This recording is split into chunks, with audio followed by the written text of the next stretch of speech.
Hola, ¿qué tal? Soy el maestro Julio Óscar Rascón Zaragoza, decano del Centro de Educación Media, y en esta ocasión es para darles la más cordial bienvenida a este proyecto que es Escuela para Padres, el cual tiene como finalidad ofrecer un acompañamiento a todos los padres de familia que tienen hijos en el proceso de educación media y poder ofrecerles un programa de conferencias, el cual va a ofrecer un respaldo en este aprendizaje en conjunto que tenemos con sus hijos y nuestros estudiantes.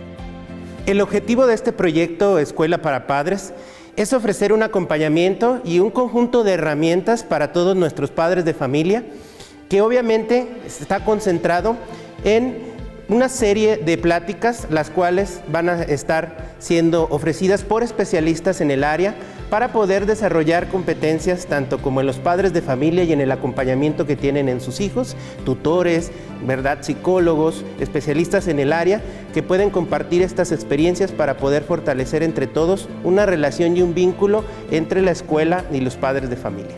Esperamos que con esta oportunidad de ofrecer este vínculo, los padres puedan tener una herramienta más para poder, obviamente, en conjunto ofrecer un aprendizaje integral y obviamente cumplir con los lineamientos de la nueva escuela mexicana que están dictados y obviamente poder nosotros en conjunto poder ofrecer una comunidad de aprendizaje entre el Centro de Educación Media y en la sociedad en general.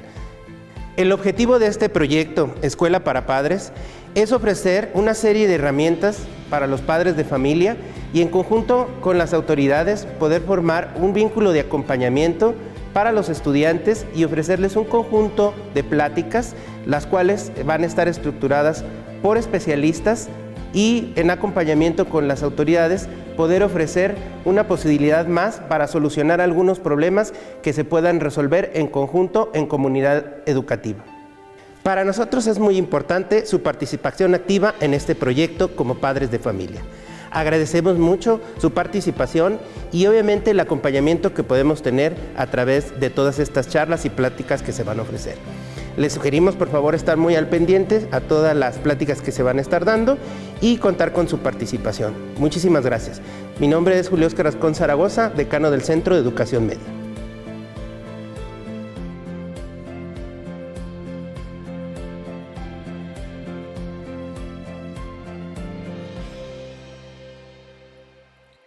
Muchas gracias por esta invitación al Bachillerato de la Universidad Autónoma de Aguascalientes. Agradezco mucho estar en este proyecto que es la Escuela para Padres. Pues estoy muy contenta desde que me invitaron para platicarles un poquito de este tema. Y quiero empezar contándoles que había una vez una niña que se veía al espejo y encontraba todo su poder. Veía con ilusión ese gran poder. Pero luego creció y lo perdió. Ya no volvió a encontrarlo en ese espejo. ¿Qué le habrá pasado a esa niña? ¿Por qué perdió ese reflejo? ¿Por qué perdió su grandeza al verse en ese espejo? ¿Qué harías si fuera tu hija, tu nieta, tu sobrina, tu alumna? O alguien que tú conoces, que es cercano a ti, al que quieres mucho. Puede ser una niña, puede ser un niño. También hay niños que han perdido esa grandeza al verse al espejo. Justamente de eso quiero hablarles hoy, de los trastornos alimentarios, pero verlos como un grito silencioso. Nadie ha nacido con el odio a su cuerpo. Básicamente lo que ocurre es que vamos aprendiéndolo en el camino. Y es muy importante que reconozcamos cómo llegamos a eso, porque estando ahí, cuando empezamos a odiar nuestra imagen, cuando la insatisfacción llega, podemos llegar a un lugar oscuro en el que empezamos a dar círculos sin salida y nos sentimos totalmente agobiados. Esto es lo que experimentan muchos adolescentes que llegan a ese punto en el que verse reflejado en el espejo más bien les genera una emoción aprendida totalmente, que es el odio. Tenemos que tener mucho cuidado para saber cuando estamos entrando en ese lugar, en ese espacio, porque las emociones nos arrastran rápidamente y podemos caer en una trampa que son justamente estos desórdenes alimentarios. En esa búsqueda de ese reflejo podemos ir dando vueltas y vueltas sin parar, sin decirle a nadie, aislándonos. Y bueno, pues justamente eso es lo que me trajo hoy aquí. Quiero compartir con ustedes algo del conocimiento que hemos tenido en la línea de investigación de conducta alimentaria en la Universidad Autónoma de Aguascalientes y bueno, pues en general también retomando la evidencia que se conoce hasta el momento. Bien, ¿de qué se tratan entonces los trastornos alimentarios? Pues es este espacio circular en el que empezamos a entrar en un círculo muy peligroso. ¿De qué trata el círculo? Pues empezamos con una autoevaluación negativa sobre nosotros mismos. Pueden empezar a sentirse, por ejemplo, las chicas totalmente insatisfechas con su cuerpo, con lo que están haciendo, cómo se ven. Y entonces esta autoevaluación negativa, este desprecio, lo que ocurre es que empieza a motivarlas a generar un tipo de conductas que las lleve a modificar su cuerpo. Esto genera problemas relacionados con la ingesta alimentaria, también pueden utilizar, por ejemplo, el exceso de ejercicio, entre otras conductas que vamos a ver que luego se llaman conductas compensatorias. Y bueno, todo es con el propósito de modificar esa imagen corporal que tienen frente al espejo. Esa percepción que no logra satisfacer, que no logra encontrar otra vez la felicidad, que no despierta esa alegría que antes se veían cuando eran niñas y que cuando jugaban a la cuerda, saltar la cuerda, ir al ballet, etcétera, les despertaba toda esa ilusión. Pero hay una trampa en este círculo, porque por más que intentan y pueden bajar de peso incluso, no logran encontrarse en el espejo, porque no es la manera de llegar ahí. Hay distintos trastornos alimentarios, tienen matices diferentes, pero todos se basan en este círculo peligroso. Por ejemplo, en el caso de la anorexia, podemos encontrar que lo que ellas buscan son dietas restrictivas para poder bajar de peso, dietas que las llevan al extremo, al límite, que ponen en riesgo, pues obviamente su nutrición, su vida. Pero después de eso, hay episodios de ansiedad, de mucha angustia, y también pueden generar pues estas conductas compensatorias. Pueden llegar a tener algún atracón o percibir que están comiendo mucho, porque en realidad si comparan con lo que suelen comer, si como una lechuga y me como 2 manzanas, pues para mí ya es mucho. Esto genera pues obviamente estar atrapada en ese círculo. En cambio la bulimia tiene esa misma base también, la autoevaluación negativa a sí misma, pero esta se caracteriza principalmente por atracones, que son momentos de comer muy rápido, una gran cantidad de comida, y después viene la culpa, la sensación de ansiedad, de pérdida de control. Y se busca conductas que compensen pues, la cantidad de calorías que consumí en ese momento particular. Y entonces acuden a las purgas, entre otras conductas, que también pueden generar muchos daños en su cuerpo. La bulimia es un trastorno que se oculta muy fácilmente porque además podemos encontrarlas en personas con peso normal. No se ve físicamente algún trastorno. Y bueno, tenemos también el trastorno por atracón, en el que justamente no hay estas estrategias de compensación, pero sí existen los momentos de pérdida de control. Igual van acompañados de mucha ansiedad, de mucha angustia. Hay un grito silencioso ahí, se ocultan en ocasiones para comer, porque es vergonzoso sentirse de esa manera. Y los chicos en ocasiones también caen en este tipo de trastornos, se llama dismorfia muscular, y algunos autores le han llamado la anorexia inversa, porque están en este mismo círculo que las anoréxicas, pero ellos están buscando el aumento en la masa muscular que los lleva a ingerir grandes cantidades de proteína muchísimas veces al día, alteran totalmente sus patrones de alimentación, hacen ejercicio excesivo y se altera su percepción. Es bien importante que tanto en la anorexia como en el dimorfismo muscular reconozcamos que aunque nosotros los percibimos de una manera, ellos entre el espejo se ven distintos. ¿Y cómo llegamos a esa insatisfacción corporal? ¿Cómo llegamos a entrar en ese círculo peligroso? Es aprendido. ¿De dónde lo aprendemos? ¿Quién nos lo enseña? Pues vamos a empezar con los factores socioculturales. Quizá los aspectos que vemos más alejados de nosotros, de nuestras adolescentes, de nuestras niñas, de nuestros niños. pero que están ahí todo el tiempo. Los acompañan las redes sociales, las revistas, la televisión, los medios de comunicación en general.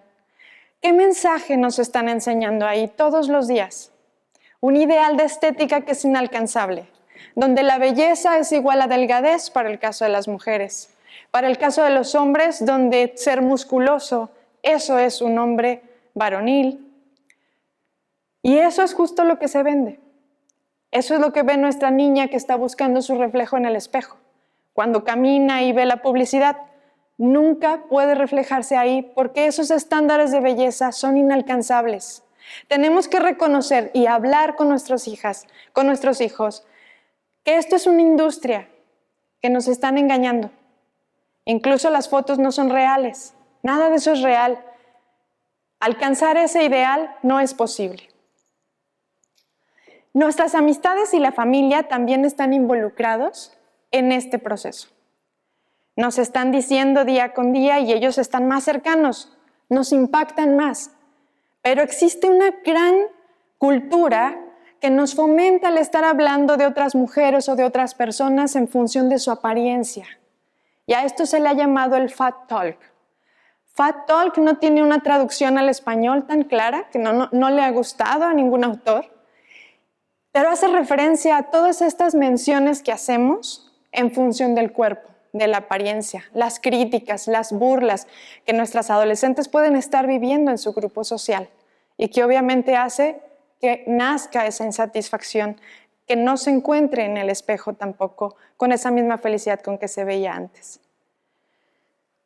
La familia, podemos estar inmiscuidas en ese fat talk y entonces tenemos mucho que ver en cómo comemos a la mesa, estamos juntos, de qué hablamos cuando comemos, cómo nos expresamos de los alimentos, esto engorda, esto no engorda, solo hablamos de eso, o también hablamos de los nutrientes, y cómo hablamos de las demás personas en la familia. Tenemos que cuidar lo que decimos porque estamos enseñando mensajes con esas expresiones. ¿Qué mensajes? ¿Ya viste? Esa celulitis, ¿cómo se atreve a ponerse esa ropa? ¡Qué bárbara, de veras! No, engordó, seguro por eso el marido la dejó. Es gordita, pero simpática. Todas estas expresiones, pásate la receta. Has bajado mucho de peso y te ves súper bien, pásate la receta. No sabemos ni siquiera lo que han llegado a hacer o lo que han vivido para llegar a perder esa cantidad de peso. Tenemos que cuidar mucho con estas expresiones porque ahí estamos enseñando un mensaje. También existen otros factores que tienen que ver con la persona, con nuestra adolescente misma, con nuestro adolescente. Generalmente son personas que han aprendido a ser perfeccionistas, que tienen una demanda, una exigencia y se exigen mucho a sí mismos. Esto hace que sea más difícil encontrar ese reflejo que los vuelva felices porque son perfeccionistas. También pueden existir problemas en la regulación emocional. Es muy común que no sepan manejar el estrés, la tolerancia a la frustración, que sea esto lo que los lleve a la ansiedad y que al no poder manejar estas emociones, entonces puedan caer en este círculo peligroso.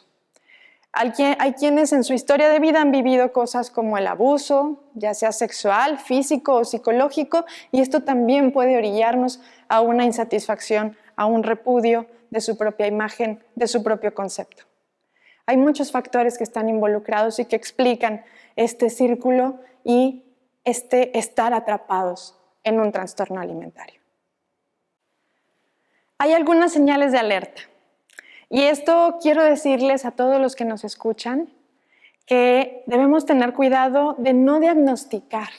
Si vemos algo de lo que les voy a contar ahorita en alguien conocido, simplemente hay que estar alertas, abrir los ojos, observar, pero no diagnostiquemos. Eso lo hace un profesional. ¿Qué conductas pueden ser alarmantes? ¿Qué conductas nos pueden estar indicando que puede estarse estableciendo un trastorno alimentario? Pues lógicamente aquellas conductas que se llaman conductas de riesgo de la alimentación, que tiene que ver con dietas restrictivas, Cuando vemos que las chicas empiezan a reducir sus porciones, a seleccionar los alimentos, a eliminar todo lo que tiene que ver con grasas, con carbohidratos, a revisar las etiquetas de manera compulsiva, a contar calorías. Todo esto nos puede hablar de una dieta restrictiva, de una alarma sobre su conducta alimentaria. También podemos encontrar ejercicio excesivo, cuando sobrepasan incluso las horas recomendadas por algún profesional, cuando dedican muchísimo tiempo al estar haciendo abdominales, sobre todo aquello que va a moldear el cuerpo. Alteraciones también como atracones cuando pierden el control, y esto puede ser en cualquier tipo de trastorno. Ya decíamos que pasa más en la bulimia, por ejemplo, pero también hay un tipo de anorexia que pueden llegar a tener algún atracón cuando pierden el control por la cantidad de hambre que viven. Y bueno, finalmente algunas conductas purgativas que les van a llevar a compensar esa ingesta que no quieren tener, como usar diuréticos, laxantes, inducirse el vómito, etc. Estas conductas ciertamente son de alarma. Y bueno, también podemos encontrar que existen señales tanto físicas como psicológicas que nos pueden hablar de alguna alteración. En las señales físicas podemos pensar pues en el peso corporal. Claro que esa es una de las que más puede ser evidente, sobre todo en el caso de la anorexia, aunque en la bulimia no siempre puede ser notorio porque pueden incluso tener un peso normal. También personas con sobrepeso u obesidad pueden estar teniendo un trastorno alimentario. Entonces, el peso corporal no es el único indicador. Tenemos que ver cómo se encuentra todo su estado físico, el cabello, las uñas, su piel, si su piel se ve grisácea, reseca. Nos habla de una mala nutrición que puede estar en cualquiera de estos trastornos alimentarios. Es muy importante ver también cómo se muestra en el aspecto psicológico. Por ejemplo, puede estarnos hablando de aislamiento social, irritabilidad, una falta de regulación de sus emociones, intolerancia totalmente a la frustración, que esto se exacerba cuando están estos momentos en los que vamos a comer. Queremos hablarles a comer juntos y se alejan, o cuando hablamos de algo de alimentos pueden generar un malestar importante. Todos estos aspectos también psicológicos nos pueden hablar de señales de alarma, ese aislamiento, esa irritabilidad, y se combinan en una apariencia que luego quieren tapar su cuerpo. Esta insatisfacción, cuando ha crecido demasiado, lo que buscan justamente es algo que me cubra. Se pueden llegar a vestir holgadamente, a utilizar prendas que oculten lo que es su cuerpo, y eso nos hace más difícil también visibilizar lo que está pasando. Pero su apariencia también nos puede ser una señal de alarma. Entonces simplemente abramos los ojos, interactuemos y estemos atentos a cómo se comportan nuestras adolescentes, nuestros adolescentes. ¿Cómo actuar ante esas señales de alarma? Cuando estamos observando que nuestra niña, adolescente, niño o adolescente está teniendo algo de estas alarmas, tenemos que, primero que nada, como ante cualquier desastre, mantener la calma. Tenemos que tener paciencia. Yo sé que es muy difícil porque quienes estamos cercanos tenemos la desesperación de querer ayudar, sabemos que esto puede ser peligroso y entonces empezamos a preguntar mucho, a juzgar, a emitir comentarios que pueden perjudicar todavía más. Nuestra desesperación y nuestra angustia también puede ser contagiosa. Tenemos que mantener la calma. Y la segunda cosa que hay que pensar es que debemos primero observar y, si es posible, incluso hasta anotar las cosas que me preocupan, para que cuando me acerque con esta persona tan importante para mí, que creo que está teniendo algún problema de este tipo, yo pueda comentarle primero y antes que nada que me interesa su salud, que me interesa que esté bien. Y luego pueda contarle cuáles son las cosas que he observado con algo de detalle y contarle cuál es mi preocupación, sin emitir juicios. Eso es bien importante porque si juzgamos, nuestras personas se van a cerrar, se van a alejar y no es lo que queremos. Queremos tender una mano para que sientan la confianza de empezar a abrirse. No es fácil, Alguien que está en ese círculo de angustia, no es fácil poder salir de ahí. Entonces necesitamos no juzgar, no querer entender lo que le pasa. Y ahorita hemos entendido que esto no se trata de razones. Hay una imagen frente al espejo que no puede encontrar. Y lo más importante, hay que buscar ayuda. Un profesional es quien nos puede ayudar y hay que acercar a esa persona a ese profesional. Pero además creo que podemos ir más allá de eso y creo que el día de hoy por eso estoy aquí con este entusiasmo de platicarles este tema. Porque hay muchas cosas que podemos hacer para prevenirlo. Quizá tenemos niñas pequeñas que todavía encuentran en ese reflejo esa felicidad, esa grandeza, ese valor que tienen. Hay que cuidarlas. ¿Y cómo podemos hacerlo? Pues justamente empezamos desde la familia. Hagamos comentarios positivos, no sobre su apariencia. No nos centremos solo en eso, luego solemos decir qué bonita eres, qué hermosa. Sí, sabemos que para nosotros como familiares, como papás, como mamás, nos embelecemos con la belleza de nuestros hijos, pero no es lo único. Nuestros hijos tienen muchos valores, muchas habilidades, hay que resaltarlas. También no es solo nuestra obligación señalar los errores. Es importante elogiar los avances. Hay que validar sus emociones. Hay que escuchar sus preocupaciones y mostrar empatía. Tratar de entender y comprender la emoción, no el pensamiento, porque ellos están en una etapa distinta a la de nosotros. Pero sus emociones son entendibles. Hemos vivido emociones similares. Ahí tenemos que mostrar empatía. Es importante también convivir en familia y pasar momentos agradables sin la preocupación de la apariencia. Pintémonos el cuerpo de colores, vayamos a mojarnos, vayamos al gocha, a cualquier actividad que no implique estar pensando en la apariencia. Hablemos también de estos engaños de las imágenes, del estándar de belleza. Hablemos abiertamente de cómo se manipulan las imágenes y las fotografías, de lo insano que es una modelo con excesiva delgadez. Les debemos decir que eso no es natural, no es sano. Pero no lo llevemos a un tema compulsivo. ¿Qué quiero decir con esto? Que repetimos y repetimos, que nuestra preocupación sale en todos los momentos. No. Busquemos justamente esta forma de distraer y de enseñarle a encontrarse en el espejo, porque el reflejo que debe de encontrar no tiene que ver con su apariencia. Así que dejemos de hablar del fat talk y debemos de hacer un alto. Pongamos una regla en nuestra casa. En esta casa, como los letreros que antes teníamos, yo me acuerdo que llegaba a la casa de mi abuela y había un letrero por ahí que decía en esta casa y había un valor, ¿no? Pues yo los invito el día de hoy a que pongamos en nuestra casa este letrero.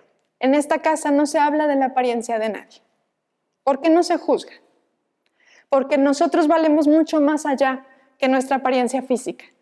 Y nuestras niñas, nuestros niños deben aprender eso desde pequeños. No debemos robárselo. ¿En qué momento perdieron esa imagen frente al espejo? Pues cuando hemos empezado a hablar de cosas que dañan, que las hacen pensar en que su imagen no es suficiente. ¿Cómo tú hablas de los demás? ¿Cómo te expresas de ellos? Haz consciente, haz un alto y cambia de tema. Incluso si es otra persona la que está hablando, si escuchas que alguien hace expresiones del fat talk, que tiene que ver con esta apariencia del cuerpo, con juzgar cómo se viste, cómo se ve, hagamos un alto y simplemente expresa algo positivo de esa persona en cuanto a sus habilidades, su conocimiento, o cambia de tema. Y así vamos a hacer un alto al fat talk. Con esto estamos previniendo los trastornos alimentarios. Enseñemos el valor del concepto propio, del amor propio.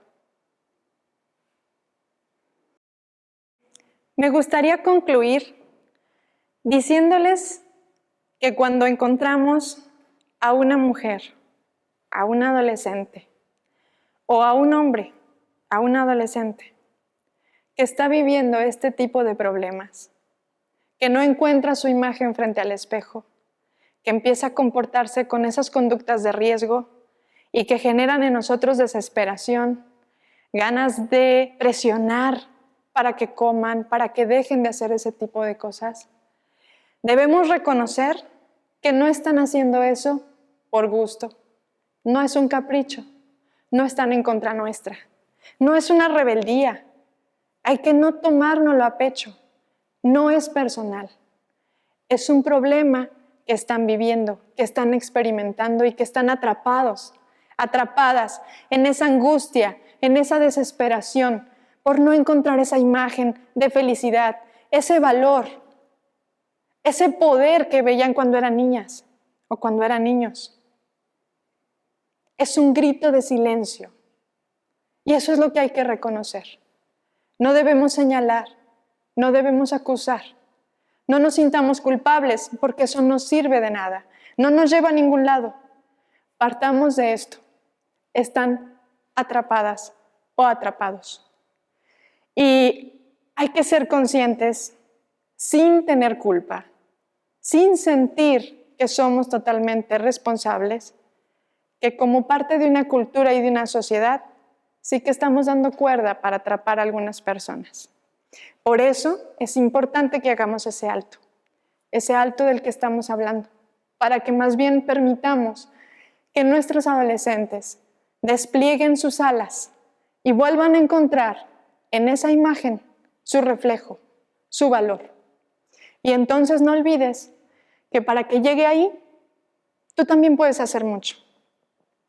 Háblale de sus habilidades, de las cosas positivas. Dile cuánto te importa. Dile cuánto la amas o lo amas. Conversa, escucha. Debes estar presente. Come junto con ellas. Modela esos hábitos alimentarios. Enséñale autocontrol, porque hay que empezar por nosotros mismos. Enséñale regulación emocional. Enséñale a manejar el estrés. Invitemos a que tengan un espacio para desahogarse, para expresar sus emociones. Respeta esa privacidad, pero siempre dile que cuenta contigo y que puede tener ese espacio para volver a crecer, pero volver a encontrarse a ella misma o a él mismo, que su valor no está en su cuerpo y que su reflejo sigue ahí, ese reflejo de valor sigue ahí. Solo basta con que observe bien. Invítalo a mirarse bien al espejo. Tú también eres su espejo. Tú también le reflejas cosas. Así que no olvides reflejarle lo positivo de sí mismo o de sí misma. Muchas gracias.